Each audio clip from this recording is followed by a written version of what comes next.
Good morning everyone. My name is Sargun Thakur. Sargun smart study hub में आपका स्वागत है। मैं बात करती हूँ आज 9th की क्लास की हिस्ट्री की। ये हिंदी और इंग्लिश मीडियम दोनों के लिए बराबर रहेगी, क्योंकि मैं इसकी रीडिंग करवा के और साथ में आपको हिंदी और इंग्लिश दोनों में एक्सप्लेन करके आपको बताऊँगी, तो ये दोनों के लिए बेनिफिशियल होगी। तो हम स्टार्ट करते हैं। The French revolution, class 9th का हिस्ट्री का फर्स्ट चैप्टर है द फ्रेंच रेवोल्यूशन। फ्रेंच यानी फ्रांस और रेवोल्यूशन मीन्स होता है क्रांति। तो हम फ्रांस की क्रांति या फ्रेंच रेवोल्यूशन की बात करते हैं। रेवोल्यूशन किसी को क्यों बोला जाता है? क्योंकि क्रांति का मतलब होता है, देखो इसको हम वॉर बोल सकते, इंटरनल वॉर बोल सकते, ये नहीं बोल सकते। क्यों नहीं बोल सकते? क्योंकि क्रांति है। क्रांति क्या होती है? सडनली होने वाली कोई ऐसी चीज़, मतलब ऐसे वॉर या इंटरनल कोई भी ऐसी फाइट जो सडनली हो जाए, 2-4 दिन में ऐसी हो जाए, जो बहुत बड़ी चीज़ों को, बहुत बड़ी सोसाइटी में चेंजेस ला दे, या फिर कभी कहीं कहीं देशों में चेंजेस ला दे, वहाँ की सत्ता में चेंजेस ला दे, तो उसको हम बोलते हैं रेवोल्यूशन। जो अचानक से होने वाली चीज़ें हैं, 2-4 दिन में बहुत बड़ा रूप ले ले, तो उसको हम रेवोल्यूशन या क्रांति बोलते हैं। On the morning of 14 of July 1789, the city of Paris was in a state of alarm. देखो 14 जुलाई 1789 को the city of Paris was in state of alarm, और डेट इसके अंडरलाइन कर लो आप, 14 of July 1789 the city of Paris was in state of alarm. क्योंकि on the morning, जो सुबह थी, मॉर्निंग थी 14 ऑफ जुलाई 1789 को, 14 जुलाई 1789 को city of Paris was in state of alarm. जो सिटी थी पेरिस, पेरिस क्या है? फ्रांस की राजधानी या फ्रेंच की कैपिटल है। तो इसको was in a state of the alarm. State of alarm means होता है इमरजेंसी की कंडीशन होना, इस तरह की कंडीशन होना कि वहाँ पे इमरजेंसी टाइप का लगे। The king had commanded troops, जो राजा थे उन्होंने कमांड दिया, आदेश दिया किसको? अपने ट्रूप्स यानी अपने जो सैनिक है उनको, to move into the city. उन्होंने आदेश दिया कि आप लोग सिटी यानी पेरिस में जाइए। Rumours spread that he would soon order the army to open fire upon the citizen. Rumours यानी अफवाह फैली, स्प्रेड मीन फैलना, अफवाह फैली कि दैट ही वुड सून, कि वह बहुत ही जल्दी आदेश देने वाला है कि अपनी आर्मी को, कि आप जो लोकल है उनके पास, उनके ऊपर क्या करें? ओपन फायर करें, खुला उनको गोली मारने का आदेश देने वाला है। ये इस तरह के रूमर्स या अफवाह लोगों के बीच या जनता के बीच फैल गई। ठीक है। Some 7,000 men and women gathered in front of the town hall.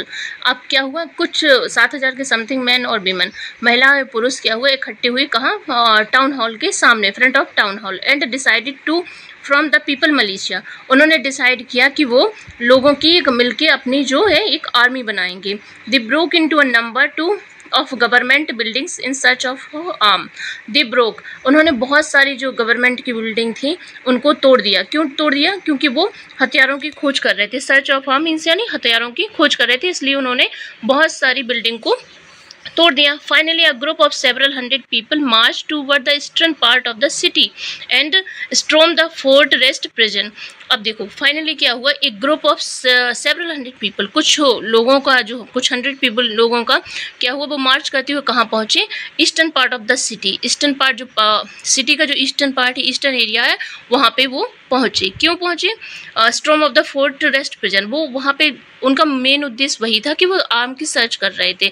तो वो फोर्ट रेस्ट प्रिजन पहुँचे। उन्हें लगा कि ये किला है, यहाँ जेल है, तो यहाँ पे उन्हें आर्म्स मिल जाएंगी, बट इस तरह का कुछ नहीं हुआ। Fort rest prison, the Bastille है वो जगह, वहाँ पे वो पहुँचे। फोर्ट रेस्ट प्रिजन था, पहले एक किला था, वहाँ पे बाद में उसे प्रिजन के रूप में कन्वर्ट कर दिया गया। They were hope to find hoarded ammunition, उन्हें लगा कि उन्हें क्या होगा? they were hoped to find hoarded means होता है भंडारण या संग्रहण। तो उस तरह का उन्हें लगा कि इस तरह का भंडारण मिल जाएगा, जो बहुत सारे, मतलब इस तरह का इकट्ठा रखा होगा। अम्यूनिशन में से होता है गोला बारूद, तो उन्होंने लगा कि जो गोला बारूद का है वो भंडार उनको यहाँ पे मिल जाएगा। In the arm fight that followed the commandant of the Bastille was killed and the prisoners released. In the arm fight, अब जैसे हथियारों के लिए युद्ध हुआ, मतलब उनके बीच फाइट हुई, लड़ाई झगड़ा हुआ, तो उसमें क्या हुआ? जो बास्तिल का कमांडर था वो वहाँ पे जो फोर्ट में था वो वहाँ पे मारा गया।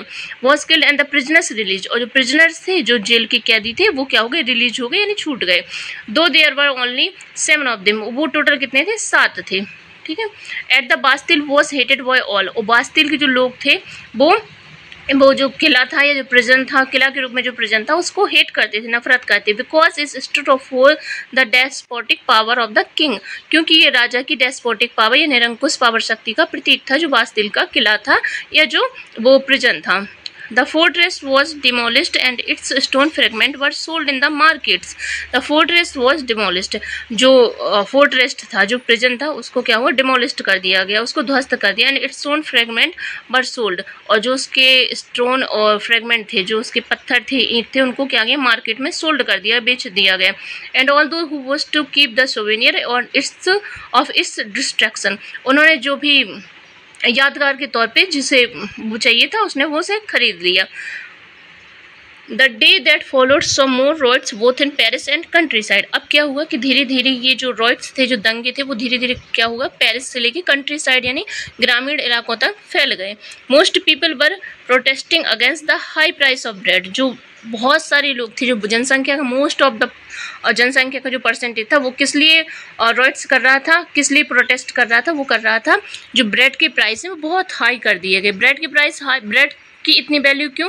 क्योंकि जैसे हमारे यहाँ स्टेपल डाइट है, क्या, रोटी सब्जी चावल दाल इस तरह का, ऐसे ही वहाँ की जो स्टेपल डाइट है वो ब्रेड हुए, तो ब्रेड के प्राइस बहुत हाई हो गए थे. तो इस वजह से जो गरीब लोग थे, जो पुअर पीपल थे, वो क्या कर रहे थे, वो उनकी पहुँच से बाहर हो गए थे bread.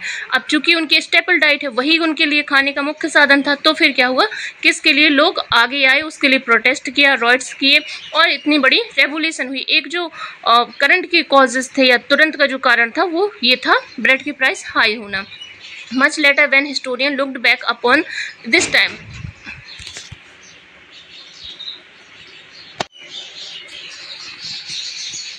Most people were protesting against the high price of bread.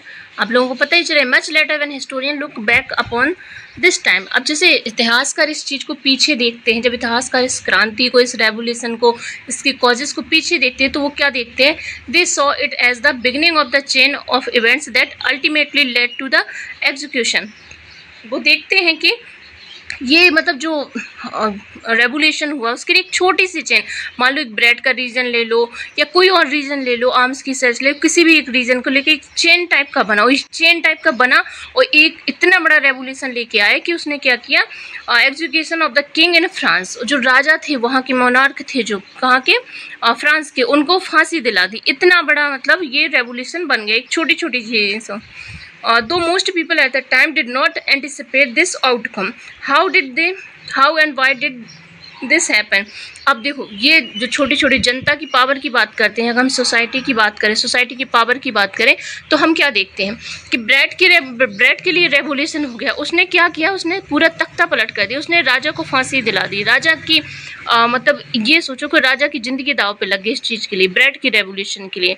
अगर इस तरह का देखो तो ये बताने की फ्रेंच रेवोल्यूशन वो ये बताने की कोशिश कर रही है कि जनता में इतनी पावर है कि किसी भी, चाहे वो राजा के पास कितनी भी पावर हो, उसके पास खुद की आर्मी हो, उसके पास खुद का पैसा हो, कुछ भी हो, लेकिन उसके पास जो जनता के पास पावर है वो कहीं पावर नहीं है. तो वो जनता ने उसने जो मतलब बताने की कोशिश है, फ्रेंच में जो पहले मोनार्क वाला सिस्टम था या पहले जो निरंकुश राजा वाला राजतंत्र था, उसका क्या हुआ, उन्होंने धीरे धीरे इस तरह के रेवोल्यूशन से और धीरे और चीज़ें चेंज होते होते क्या हुआ कि वो डेमोक्रेसी में कन्वर्ट हो गया. तो इतना बड़ा पावर है जनता के पास कि अगर जनता चाहे तो राजा को फांसी दिला सकती है, जनता चाहे तो एक छोटा सा मुद्दा उठा के चीज़ें चेंज कर सकती है. तो ये हम फ्रेंच रेवोल्यूशन में पढ़ेंगे. और फ्रेंच रेवोल्यूशन इंपॉर्टेंट क्यों है, क्योंकि ये फर्स्ट रेवोल्यूशन है जिसने इतना बड़ा आउटकम दिया, इसने इतना बड़ा मेजर इम्पैक्ट डाला सोसाइटी में, और फिर लोगों को लगा कि नहीं, जनता के पास पावर है. अगर हम फ्रेंच रेवोल्यूशन को पढ़ते हैं तो हमें इसका मतलब ये है कि हम और जो आगे आने वाली रेवोल्यूशन उनसे थोड़ा